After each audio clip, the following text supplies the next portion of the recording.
Welcome to the Thrive Today podcast. I'm your host, Natalie Bourne. I'm the media host for Thrive Today and the founder of Innovation Meets Leadership. Look, our primary focus at Thrive Today is to help you identify the authority of God's word and connect it with your success at work. Well, guys, today we are talking to Lisa Potter. Lisa is a passionate leader of women who lead, which is you. So you're going to really love talking to her. And she is a grace downloader, a generational bridge builder, which I absolutely love. And out of her passions through speaking, writing, worship, and mentoring the next generation of female leaders. So this is an absolute treat. Welcome to the podcast, Lisa. Oh, thank you, Natalie. It's so good to be here with you and the listeners today. I'm excited about it, and just an honor to talk to you about some of my favorite subjects: female leadership and generational bridge building and grace downloading. All of that. Thank you. Well, in issue 3 of our journal, you you wrote this phenomenal article, and it really got me thinking because part of what you were talking about is the importance of women connecting intergenerationally. And I Mhm. think that is something that's maybe a little bit missed today in our society. Definitely in other societies, it's very meaningful and important. But in the American society specifically, I don't know that it's valued as much. Yeah, I would have to agree with you.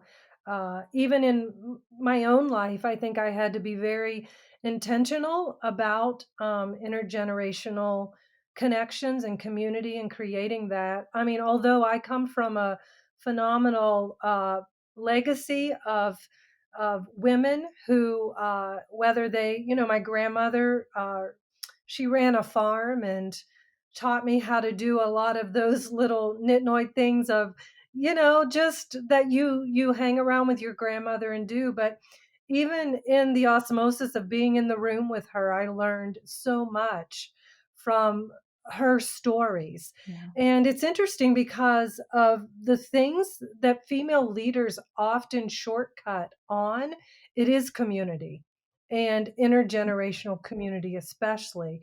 And loneliness is the number one struggle faced by female leaders. Wow. I've asked, I've done research, I've read the books, and everyone just says, it's lonely being a female leader.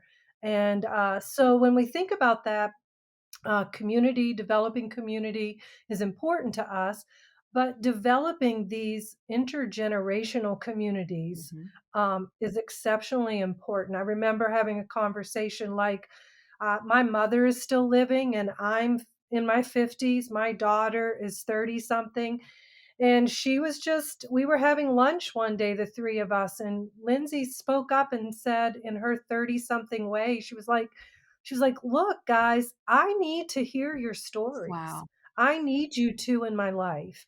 And she was giving us permission to speak, to be present, and to come alongside. And that's huge for women. Huge. Well, I can't stop thinking about what you said about women in business and loneliness and how real that is. And especially as you, and I put air quotes here, Yeah. like start climbing that ladder to what you think success looks like and the speed at which you feel you've got to get there. A lot of times, what is sacrificed on that altar is our relationships, Mhm. and especially our intergenerational ones. What do you feel like for ladies who are listening? Like, what's the value? Like, what is the deep intrinsic value that you get from these intergenerational relationships?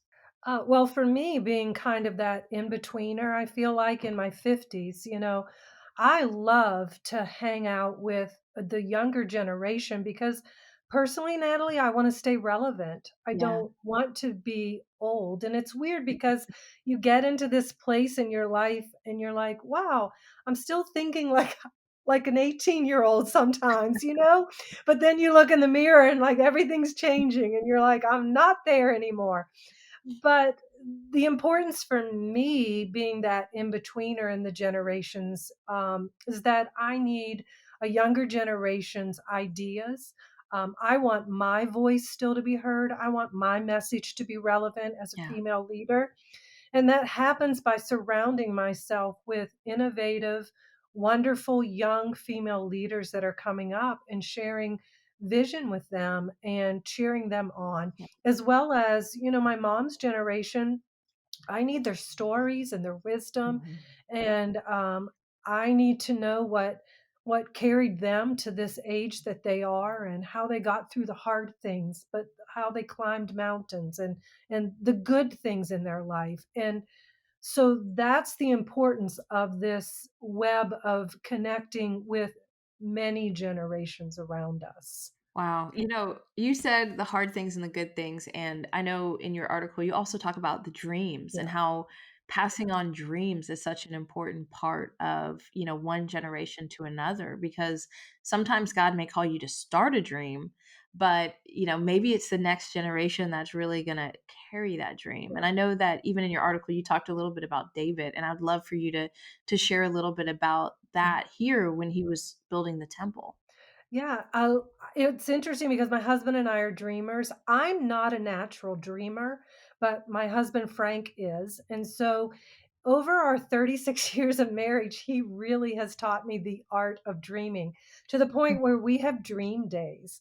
And if Wow. people would probably listen into our dream days, they would be like, these people are crazy. They don't have they don't have any idea that, like, get to your to-do list today and stop dreaming. But he has really taught me the art form of it, and it's interesting because even at my age, some of my dreams haven't been for me to fulfill. I've passed them Mm. on and watched how God used me to kind of come alongside someone else that could run with that Wow. or that purpose. And so it is important for us. I was reading through the Bible last year. I don't do that every year, but it was kind of like my year. I'm like, I'm going to do this.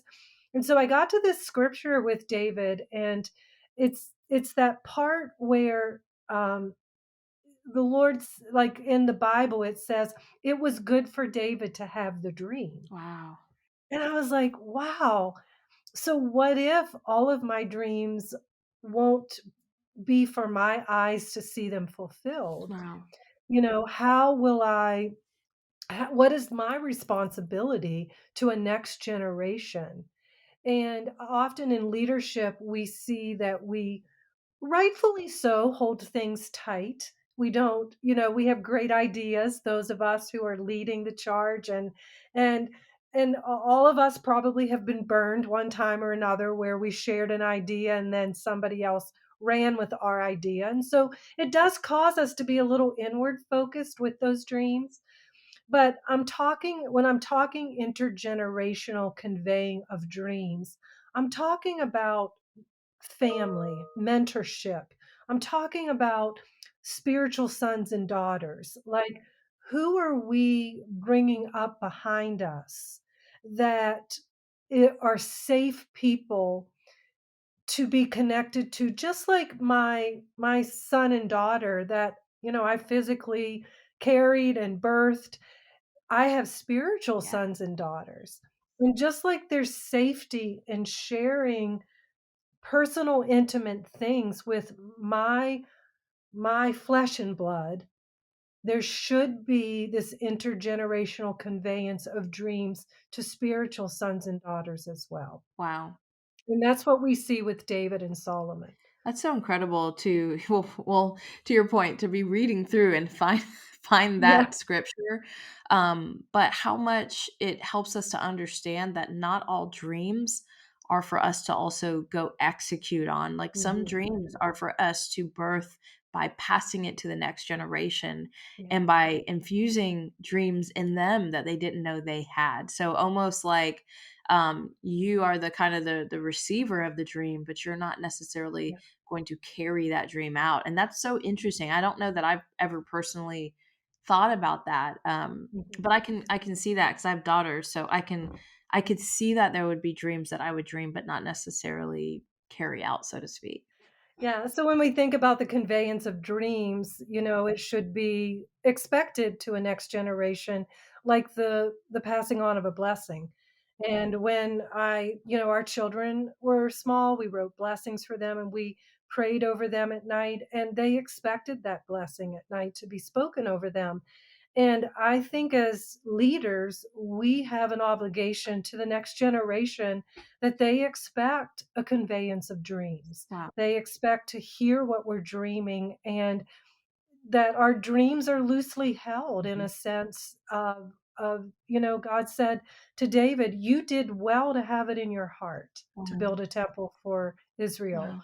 but it'll be your son who will see it with his eyes, and he will oversee that, not you." Wow.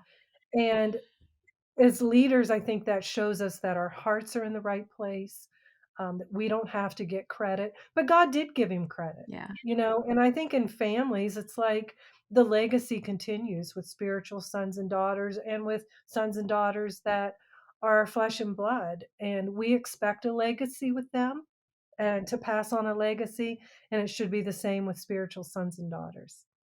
Wow. I would love for you to talk to, kind of two groups of people. There may be some ladies on here who would be considered part of our older generation. And then there's going to be women who are listening who are considered part of the younger generation.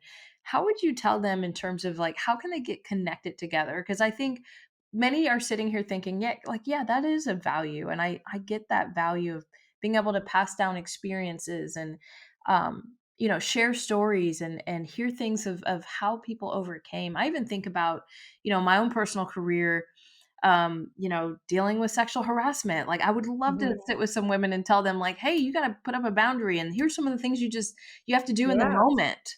That I didn't know growing up. So then, I kind of just crumbled under the fear of like, well, oh my gosh, what do I do? There's all these values that we can pass down to the next generation.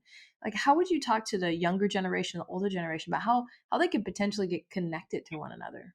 Great question, Natalie. In my book, The Collective Journey, I talk about um, we have 4 sections in the book that leaders go through, and the last one is community. And so their exercise is literally to fill out a network page. Look at your network. And the very first category on that network page is, who do you admire? And I think for a younger generation, um, and it's reciprocal for all of us, because even in my 50s, I'm looking ahead to, 60, 70, 80-year-olds that I 90 that I admire.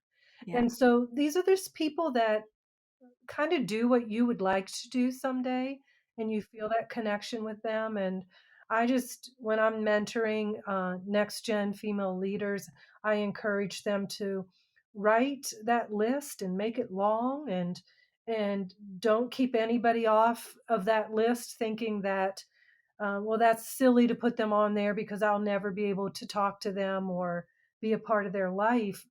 Dream big.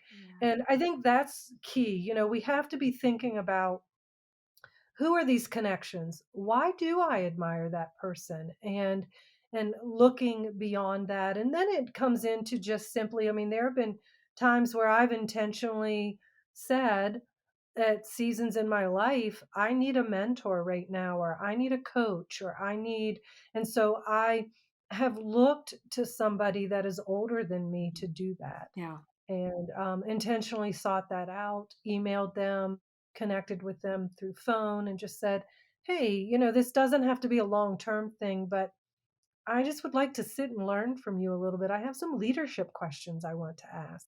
And yeah, start there. I love what you said at the end there too, because it doesn't have to be a long term thing. I mean, it's No. not like, hey, we're doing this for the next 5 years, but Yeah. it could be, hey, you've discovered some things that I'd like to understand, and I'd love to just see if there's a season where I could come alongside of you and learn more. And so I think that's so beautiful. You know, I have had people reach out to me and ask for me to be a mentor. And Mhm. I would love for you to maybe share for someone who's going to reach out to someone older than them some key principles that should be important as the person asking for someone else's time. Because I've found that sometimes people ask for your time, but they don't always know how to value your time. Oh, that's so true. And I've been studying mentoring and coaching for the last 5 years, and how to really get plugged into the next generation. and come alongside of them. And so I do have some when I start mentoring my collective journey girls, we literally have an agreement we walk through. And that's I don't think we should go into this like I don't want to offend them by this agreement or let's talk about, but we ask questions to one another like what do they expect from me in this season? And we commit to 6 months. It's not a long-term thing that I do. So set a time limit with that. And then realize that if you're the mentor, that they understand you're not a licensed counselor. You're not, you're coming alongside of them in their life and leadership journey, but you're not a licensed counselor. You're not there. And then I set up Mhm. 50-minute Zoom calls for my mentoring, or if it's going to be coffee, it's going to Yeah. be a 1 hour. And that's something we discuss Mhm. right away, like up front. And I always come into the mentoring conversation with the question, what's on the front of your heart today? Wow. And that can be wherever they want to go with it. And then about 40 minutes into that conversation of what's on the front of your heart, I've asked some powerful coaching questions in the Mhm. middle of that. And then I try to the last 10 minutes just say, what are your takeaways from today? And making sure that they realize, like, I'm not a teacher. They're not going to have to turn in their homework assignment. It's really, they've asked me to mentor them. And it's up to them to go away with the takeaways and become a better version of themselves, That's so good. from what they've learned. And so those are some practical things I do as a mentor, Yeah. just setting those time limits and coming to an agreement, and both of us saying, what we want from the relationship. And like I said, I think what scares everybody is they think it's got to be this 5-year thing where I'm going to be present when you birth your children and all of that. It's like, no, no, nobody. Like we're going to do this for 3 months, or we're going to do this Yeah. for 6 months. What the the thing is being available. Mhm. There's an old African proverb that I love so much that says, if you want to travel fast, travel alone. But Yeah. if you want to travel far, travel together. Yeah. And that's it. Like, if I can give 3 months to a next gen female leader that I just see so much potential in, and she needs me to come alongside of her, then we can make a way, even in the middle of our busy lives. Yeah. Something you said there is so powerful about the agreement. And I love that you sit down up front and agree. It's like you're designing that relationship up front so that if at some point we, Mhm. start violating that agreement, it's so, Yeah, and I think this is where a lot of people kind of fall or fail in mentorship or why they don't want to do it is because we haven't set those upfront expectations with one another so that we can hold each other accountable to those expectations once they're set. And so often we go into it, it's loosey goosey, and then the person's showing up late or they're, not doing what they're saying they're going to do. And there's not this, hey, like, let's pull this out. This is what we agreed yeah, to. And I think that creates that relationship that where you want to do the mentoring because you've yeah. agreed on something. Yeah, and we can do it, oh my goodness, like we have so much available to us. It doesn't have to be in person. It can be via Zoom. And so much of the mentoring that I do, almost all of my collective journey ladies are from all over the United States. And so my mentoring with them is all through Zoom. And I even go as far, Natalie, as to give them 2 reschedules. So we schedule those dates in advance, and then because if they're going to keep rescheduling 6 of those, then as a mentor, that's hard because we're busy as well Yeah. and with our schedules. So they come into it knowing like these things are in writing. We sign off on it. And even to the point of you get 2 reschedules out of those 6 mentoring sessions. And so I think it's possible for us to do as busy leaders, and it's necessary. The research tells us that female leaders thrive when they are in network with one another, when they have mentors, when they have sponsors. I mean, I have been invited into many rooms not knowing how I got there, but it was because of the sponsors in my life. It was because of so and so was mentoring me, and we were doing a 3 monthly Zoom thing with mentoring, and then they were in a room because they belonged in that room, and when something came up, they were like, "Well, what about Lisa Potter? You know, she would be an excellent one to write an article or something." And you're like, "How did I get in this room?" And so for female leaders, we need sponsors, mentors. We need people we're mentoring and coaching, and we need community. Our tribe is very important to our success. Man, something you said too, I think is so important for the ladies. It's almost like, what do you want your leadership legacy to be known for? And I would love to be known for getting people into rooms they wouldn't have been in otherwise. I think looking Yeah, back after leading for a long time and being like, I put people in rooms they never would have gotten in. That is such a cool yeah, thing. And even you just saying that, I think it's something we should all aim for as a leader of as a yeah. woman, as a female leader. It's like, hey, let's get other women in rooms they never would have been in otherwise. Yeah, and it's important because, we can stay close-hearted and closed fist and say, you know, "If I open up an area for another woman, she's gonna take my spot." We can be that way as leaders, but it's better for all of us, like you were just saying, like, to stand in a room and be like, "Wow, I wonder how these 20 women got into this room, who sponsored them, you know, who opened the door for them wide." And I mean, the research is there. It's an important factor in our leadership. CEOs, they don't get there because they do it alone. Female CEOs and like Sheryl Sandbergs and women like that, they have a network Yeah. and they do not do it alone. And I even mentioned that in my article, like that the Harvard School of Business narrows the leadership journey to one statement and says leadership is about making others better as a result of your presence and making sure that impact lasts in your absence. Wow. That's it right there. I love that. I love that. Any final thoughts today for our listeners? Oh, well, I'm cheering you on, all of you.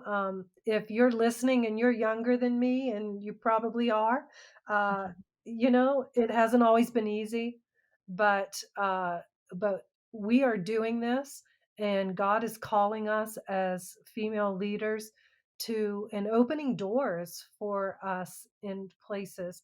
And if you're my age or older, listening to this, even the younger women, I mean, you have a responsibility to whoever that generation is that's coming after you. Yeah. And so let's be dreamers, number 1.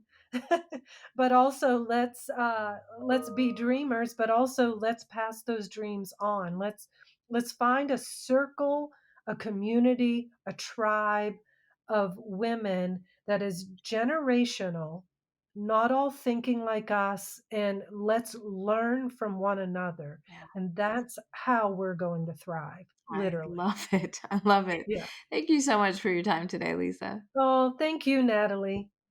Well, to our listeners, thank you for joining the Thrive Today podcast. Wasn't this such a treat today? Be sure to follow, share, and subscribe on all your social media platforms to Thrive Today Women and tell other women about this leadership podcast.